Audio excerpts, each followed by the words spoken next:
Emptiness, Buddha's answer to humanity's greatest issue. Welcome back, everyone, to Mind Podcast. One fine day, a journalist found himself at the airport, where he encountered a famous monk. Curious about the great issues facing humanity, the journalist decided to interview the monk to see if he could find answers to his concerns. He asked, "What do you think is the biggest problem the world is facing today? Is it the economic downturn, global warming, or war?" The monk smiled calmly and replied, "Before I give you an answer, let me ask you a question first. Who are you?" "I'm a journalist," the man answered. "No, that's your profession. Who are you?" "I'm Alex," the journalist continued. "No, that's your name. Who are you?" The monk persisted. "I'm a human being," the journalist hesitated. "No, that's your species." "Who are you?" the monk asked again. This exchange went on for a while until the young man finally gave in, saying, "All right, it seems I don't know who I am." The monk responded, "This is humanity's greatest problem. If you were asked, would you be able to answer this question? If not, don't skip this video, as it will help you understand emptiness and non-self, the most fundamental teachings that will bring you closer to Buddhism. In Buddhism, emptiness is one of the most important doctrines, though it has not yet been widely studied due to its depth and complexity. Although the concept of emptiness is familiar in Buddhist literature and has been discussed by figures like Cosmith Suzuki, the artist Untuan, and Thich Thien, it remains one of the most misunderstood teachings. Therefore, studying emptiness is essential not only to understand Buddhist philosophy, but also to access the core values of the Buddhist system of thought. First and foremost, the concept of emptiness in Buddhist philosophy is closely related to the notion of non-being, yet it is far from simple. Many people do not fully grasp its profound teachings about dependent origination, non-self, and impermanence. This lack of understanding leads them to equate emptiness with the simplistic idea of nothingness. In this sense, nothingness is often understood as merely the absence of existence, in contrast to the presence of something. Typically, when we see an object in front of us, we say it exists, and when it disappears, we consider it non-existent. As a result, emptiness is often misinterpreted as annihilation or void. This misunderstanding has led some to criticize Buddhist teachings as pessimistic or nihilistic. However, in Buddhism, emptiness is not to be understood in such a way.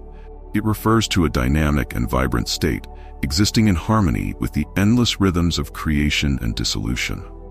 Emptiness is the intrinsic, non-substantial nature of all things and phenomena. Let's explore this concept with a simple example. This video you are watching contains my voice, a script I wrote, as well as images and music. However, this video cannot appear in your experience without the pixels of the screen through which you are watching it, nor without the speakers producing my voice. These components are essential to the video's existence, even though they are not directly visible in it. Moreover, the video cannot exist as part of your experience if your phone or computer is not connected to the internet, or if the people responsible for setting up and maintaining your internet connection had not done so. This video, as a phenomenon you are encountering, also cannot exist without your ears to hear it and your eyes to see it. And these ears and eyes are themselves products of countless causal relationships, including your parents, the evolution of humankind, and even the Big Bang. All these factors serve as causes and conditions that allow this video to become part of your experience. Additionally, the ideas, images, and music in this video were produced by countless people. Shouldn't we also consider these individuals as causes and conditions of this video? Even the historical Buddha himself plays a key role in the existence of this video, and thus we must give him credit too. The list of causes and conditions could go on infinitely, but I will stop here before it becomes overwhelming. As you can see, we cannot fully explain all the causes and conditions that contributed to the existence of this video. What you are experiencing now seems like an isolated phenomenon, a clip that exists only for the unenlightened mind in its daily state. However, someone with insight would recognize that the entire world and the entirety of history have come together to make this video exist. This is the wondrous nature of emptiness in Buddhism. It reminds me of the butterfly effect in modern science. What you call a video is merely the form through which the entire universe manifests before you at this moment of experience. Of course, this video is not the only example. Nagarjuna, a renowned bodhisattva, teaches us that every object or phenomenon, regardless of type, is an assembly of causes and effects. Nothing in our experience can exist independently from everything else. So who are you? Do humans not exist? That sounds absurd since we are living and experiencing life right now. To answer these questions, we need to understand a Buddhist concept called the 5 aggregates, skandhas. Simply put, the human being is composed of 2 parts: the physical body and the spiritual mind. The physical form, which has shape and structure, is called the form aggregate, rupa. The spiritual part, which lacks physical form, is called name and includes the other 4 aggregates: feeling, vedana, perception, sa, mental formations, samskara, and consciousness, vijnana. The term 5 aggregates refers to the composition of a person, and more broadly to the entire cosmos and all sentient beings. Let us first look at the form aggregate. In Buddhism, form refers to physical matter, meaning the tangible aspects of our bodies, known as the 4 elements, earth, water, wind, and fire, coming together to create the body. Second is the feeling aggregate. It refers to sensations, often called emotions or feelings. Pleasant sensations are known as pleasant feelings, vedana sukha. Painful sensations are called unpleasant feelings, vedana dukkha. Neutral sensations are referred to as neutral feelings, vedana upeksha, which are neither pleasant nor unpleasant. Thus, our feeling aggregate has only 3 states: 1. Suffering, dukkha; 2. Happiness, sukha; 3. Neutrality, upeksha. For example, waking up in the morning and seeing the sun is very beautiful. We breathe and feel refreshed. This is pleasant sensation.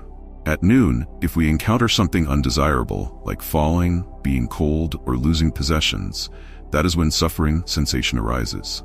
In the evening, after having dinner, we feel neither happy nor sad. This is called neutral sensation. Regardless of how we feel emotionally, all sensations can be categorized into these 3 types. The third aggregate is perception. This refers to our perceptions, thoughts, and ideas, which influence nearly every aspect of our mental life. Whatever we remember, think, or imagine falls under this aggregate. The fourth is the mental formation. This refers to the operations within our mind, such as love, hatred, anger, or frustration. These mental formations also stimulate the perception aggregate, producing thoughts that respond to sensory objects. The fifth aggregate is consciousness. It is the ability to recognize and distinguish through the senses, known as the 6 sense faculties. These include our eyes, ears, nose, tongue, body, and mind. For example, the eyes can distinguish between colors like green, red, purple, yellow, white, or black, as well as between high and low objects. The ears can discern sounds or vibrations at different frequencies. This is called auditory consciousness. Similarly, the other faculties, such as the tongue, body, and mind, have their respective consciousnesses that allow them to perceive and differentiate. In the Sutra of the 8 Awakenings, the Buddha teaches that the 5 aggregates are non-self. This means that the 5 aggregates that make up the body and mind do not contain a self. Non-self means there is no I or me. This concept is very difficult to grasp because we clearly feel that we can walk with our legs, hold things with our hands, and experience joy and sorrow. We recognize colors like green, red, purple, and yellow. So why does the Buddha assert that these 5 aggregates are not me or mine? Firstly, regarding the aggregate of form, we mistakenly believe that this body is truly ours. But in reality, this body is formed by the combination of the 4 elements: earth, water, wind, and fire. When these elements deteriorate, the body also deteriorates. Thus, this body is not mine because I cannot control it. Moreover, we consider each part of our body as ours: my legs, my hands, my head, my eyes. But when we lose a leg or a hand, does the self disappear? The answer is no. The leg is just a leg, and the hand is just a hand. Losing a leg or a hand does not mean that the self is lost. Are the organs, such as the heart, liver, and lungs, me?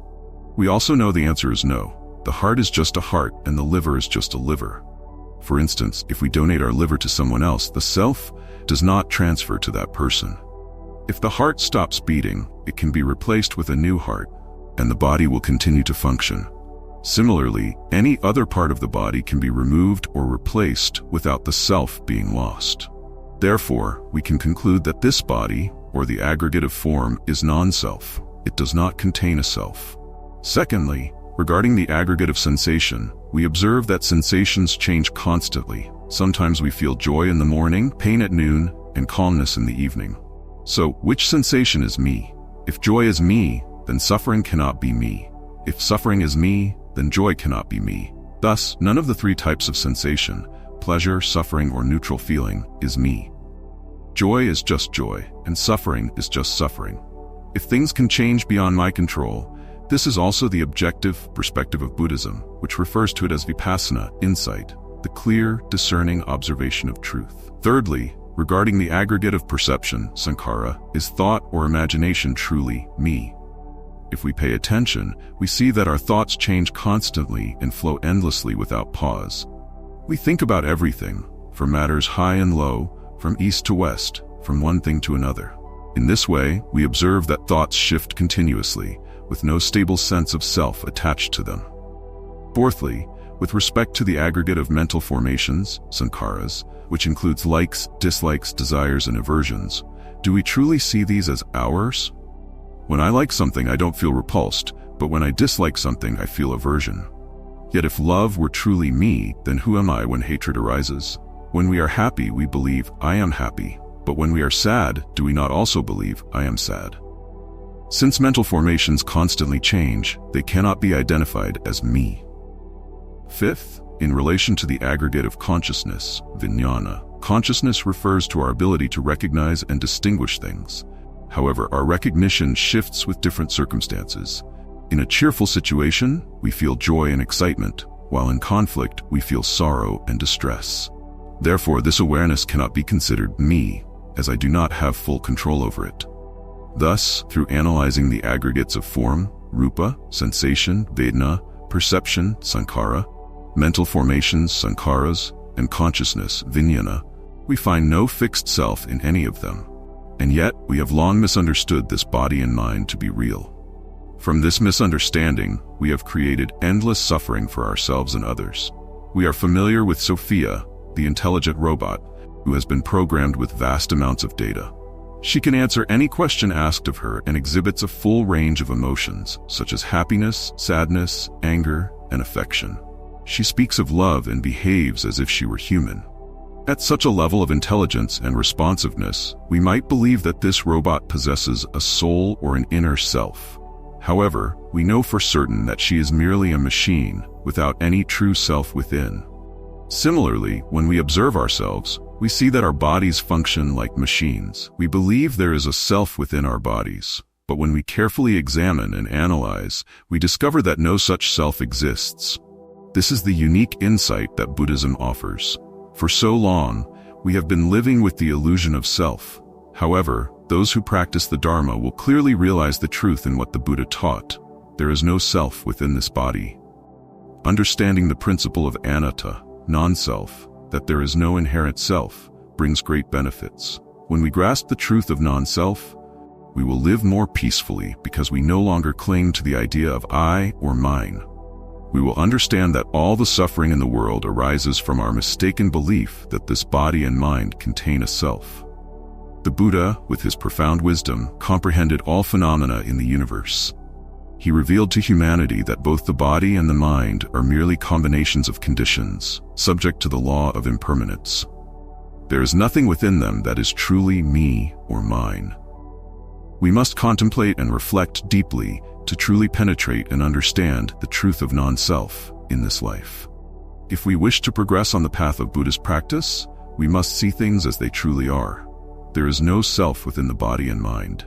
All suffering is built upon the illusion of self and ego. In reality, we live our lives doing everything for me, yet this me does not truly exist. When a person attains enlightenment and realizes the truth of non-self, they no longer hold on to selfishness or ego. Instead, they embody selflessness, compassion, and loving kindness. The Buddhas, Bodhisattvas, and enlightened monks who have realized the principle of non-self are no longer obstructed by anything. They dwell only in eternal peace and happiness. Nowadays, many people mistakenly believe that the things in front of us, beside us, and are real and will exist forever. As a result, people try to cling to these things, spending their entire lives chasing fragile, fleeting happiness, endlessly searching without ever finding true happiness. Over time, all things follow the cycle of birth, existence, change, and decay, from nothingness to existence and back to nothingness. In a Zen monastery, a monk from a distant place arrived, requesting to join the community in practice. This monk had previously studied the Dharma at a Buddhist institute and was well versed in Buddhist teachings. He was particularly skilled in understanding Zen principles, including the concept of emptiness, shunyata, and the Diamond Sutra. The monk prided himself on his knowledge, believing he had mastered the essence of Zen. Enthusiastically, he spoke to everyone he met about emptiness, listing the 8 kinds of emptiness related to feelings, the 20 types of emptiness in Praja wisdom, and the 10 kinds of emptiness in meditative concentration. His fellow practitioners admired his knowledge. Eventually, word of this reached the abbot. The abbot summoned the monk and said, "I've heard you teach eloquently about prajna wisdom and emptiness." Just as the monk was about to respond, the abbot suddenly slapped him across the face. Confused, the monk turned back to the abbot to ask why, only to be slapped again. Frustrated and angry, the monk exclaimed, "I haven't even said anything yet. Why are you hitting me? It hurts." The abbot calmly replied, "In the realm of emptiness, there is no one who slaps, no one who is slapped, and no slap at all. So, who is there to hurt?" In that moment, the monk attained enlightenment. He realized that he had merely been reciting words like a parrot without truly understanding their meaning. The abbot then recited a verse. "Even with little scripture, one who practices according to the Dharma, letting go of greed, anger, and delusion, awakens the mind and attains liberation. Without attachment, one transcends life and death." There was a time when I would receive telemarketing calls every day. I usually ignored the phone, but some persistent callers kept dialing daily. Every time I heard the phone ring, I practiced mindfulness, treating the sound as a bell of awakening. I would stand still, smile gently, take 3 breaths, and listen to the message they left. It was always the same voice, delivering the same message. One day, perhaps because I lost mindfulness and patience, I grew annoyed. I picked up the phone, intending to ask them not to call again. However, when I answered, I realized it was just an automated recording. There was no one on the other end of the line. At that moment, my frustration vanished. There was no one there. It was all just non-self. Usually we get angry at people, not at inanimate objects. When we recognize that the object in question is non-self, that it is not a person, the anger disappears, leaving no place to take root. After that experience, I felt calm in the following days whenever I heard advertising calls on my phone. Even though there were words spoken, I knew there was no person behind them. It was non-self. Occasionally, I would hear a real person on the phone, but I remained unaffected and calm, without any irritation. There is a story about a man fishing on a boat. From a distance, he saw a larger boat heading straight toward him. Panicking, he stopped fishing, stood up, and frantically waved his arms and shouted to alert the approaching boat to change course to avoid a collision. Despite his shouting and gestures, the other boat continued drifting closer. Fortunately, it wasn't moving fast, and it merely bumped into his boat, causing him to fall onto the deck. Angry, he climbed aboard the other boat, ready to confront the person driving it. He thought to himself, "Are they drunk? How could they ignore my warnings?" After searching the boat, he found that it was empty. No one was steering it. The boat must have drifted after breaking loose from its anchor, aimlessly floating down the river until it collided with his. At that moment, his anger dissolved. There was no one to blame, no one who had deliberately crashed into his boat. There was no culprit for him to curse or fight. In life, we often feel that others deliberately try to harm us, insult us, or speak ill of us. But if we examine closely, we may see that these people are like unsteered boats, driven by the programming of greed, anger, delusion, jealousy, and selfishness. Understanding this, our anger can quickly dissipate, just like the fishermen on the river. The essence of all phenomena is emptiness. To put it simply, phenomena have no inherent nature or fixed essence. They appear differently depending on the perspective of the observer. For example, in the scriptures, it is said that humans see a river as water they can drink or bathe in. Dragons perceive the same river as a palace or home, Celestial beings see it as a stream of precious jewels, and hungry ghosts perceive it as blood and fire. Meanwhile, modern scientists see water as H2O, made up of 2 hydrogen atoms and 1 oxygen atom. Looking even deeper, water becomes protons and electrons. Going further still, it appears as neutrons and quarks. Thus, things have no inherent or fixed nature. They appear only according to the perceptions of the observer. It completely depends on the karmic forces, levels of understanding, and perspectives of the observer. Therefore, we cannot say that reality is definitely this way or that way. Intellectuals and scientists often pride themselves on believing that science represents the pinnacle of human wisdom, trusting that scientific theories are reliable. However, science constantly evolves over time, and discoveries and theories from the past often become outdated and no longer entirely accurate. So, how can we be certain that today's scientific theories are 100% correct? Take physics as an example. In 1687, Isaac Newton discovered the force of gravity and described space and time as fixed and unchanging. But in 1905, Albert Einstein introduced the theory of relativity, which demonstrated that space and time are only relative, overturning Newton's entire framework. Einstein asserted that nothing can travel faster than the speed of light. However, today, science speculates that there may be particles that move faster than light, tentatively named tachyons. A true scientist is one who maintains an open mind, welcoming new perspectives and theories rather than rigidly clinging to their own views. Our most severe affliction is attachment to ego and ego-based views. Each of us believes that we are right, that our views are correct. By understanding the concept of emptiness, shunyata, we realize that what we consider right is only relatively viewed from a certain perspective, not absolute. This understanding allows us to be less stubborn and more open to hearing the truths of others. Through this video, I hope you can gain some understanding of emptiness and non-self, anatta, providing you with solid tools on your path of spiritual practice.